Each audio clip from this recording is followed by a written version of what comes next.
What are some examples of gamification in the classroom? You could create a challenge or activity with more than one way to be solved. Teachers can also grade backwards by adding points, and so your students would start at 0 instead of 100, and as they demonstrate mastery, you would add points. Um, Teachers can give badges instead of grades.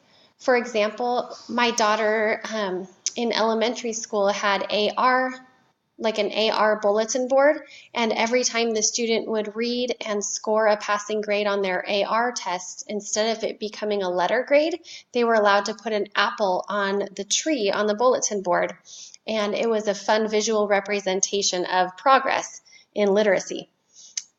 Teachers can also allow students to set their own goals, and then they're in charge of tracking their own progress in a fun and visual way.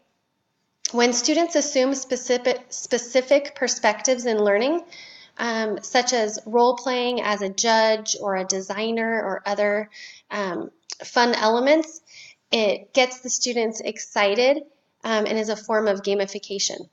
Here are some specific examples of using points and other systems in your classroom.